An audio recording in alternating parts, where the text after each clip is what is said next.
ئیماندارانی خۆشەویست، بە ئیزنی خوای پەروەردگار ئەمڕۆ چینە سەر باسی قاعیدەی 23ەم لە قاعیدە قورئانیەکان، یاسای 23 لە یاسا قورئانیەکان کە ئەویش بریتیە لە والذین جاهدوا فینا لنهدینهم سبلنا، ئاەتی 69 سوورەتی عنکەبوت. بەڕاستی ئەوانەی کە لە پێناوی ئێمەیە کۆشش ئەکەن، ئێمە ئەیان خەینە سەر ڕێباز و ڕێگای خۆمان. هەر کەسێ لە پێناوی خوایە کۆشش بکە، خوای پەروەردگار ئەیخاتە سەر ڕێگا ڕاستەکە، ئەو ڕێگایی کە ئێمە زۆر جار باسیەکەین و جەنابیشتان هەموو جارێ لە سوورەتی فاتحایە ئەڵێن اهدنا الصراط المستقیم. دیارە ئەم ئاەتە ئەتوانی بڵێ وەکو وەڵامێکە بۆ پرسیارێک لە سەرەتای ئەو سوورەتەوە. خۆی طبعا سوورەتی عنکەبوت هەر هەمووی 69 ئاەتە. سەرەتاکەی بەوە دەسی پێکا کە خوای تەعالە ئەفەرمێ ئەلیف لام میم ئەحەسیبە الناس ئەن یوترەکوا أن يقولوا آمنا وهم لا يفتنون ولقد فتنا الذين من قبلهم فليعلمن الله الذين صدقوا وليعلمن الكاذبين.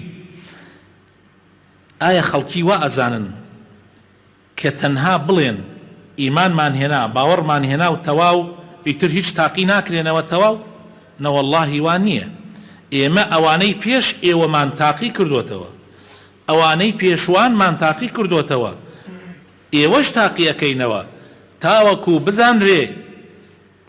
بزانرێ کێ ڕاستگۆیە و کێ درۆزنە لە ئیمانەکەیە، تاوەکو دەرکەوێ کێ لەگەڵ خوایە ڕاستەکە و کێش درۆکە. یعنی ئەم ئاەتە طبعا ئەوە دەرەخا کە هەمومان تاقیەکرێنەوە. ولنبلونكم بشيء من الخوف والجوع ونقص من الأموال والأنفس والثمرات.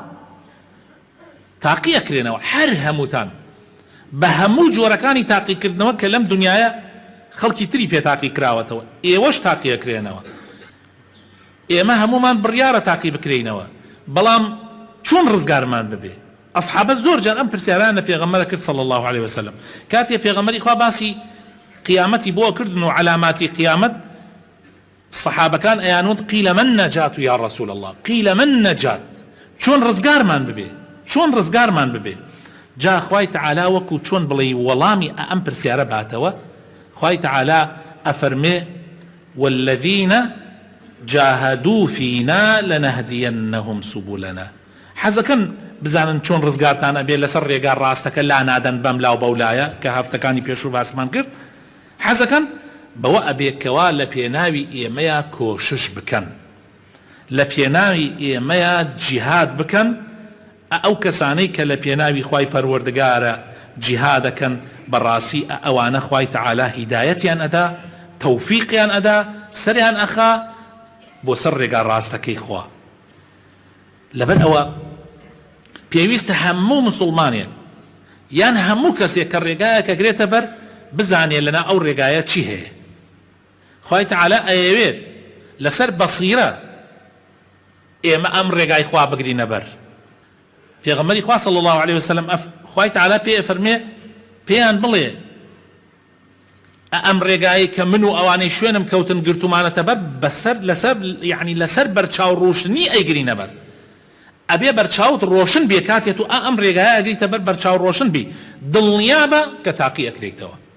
ئەوە مەسئلەکەیە لەسەر ئەم ڕێگایە هەنێک کەس ئەگەر وا تێبگا هاتە سەر ئەم ڕێگایە ئیتر ناڕەحەتی توش نابێ، تاقیکردنەوەی توش نابێ، نامرێ، خزمەکانی نامرن، باوکو دایکی نامرن، مناڵەکانی نامرن، برای نامرێ، خوشکی نامرێ، هاوڕێی خۆشەویستی نامرێ، ناڕەحەتی نابینێ، برسێتی نابینێ، تاقی ناکرێتەوە بە کوردی بە هەموو جۆرەکانی تاقیکردنەوە.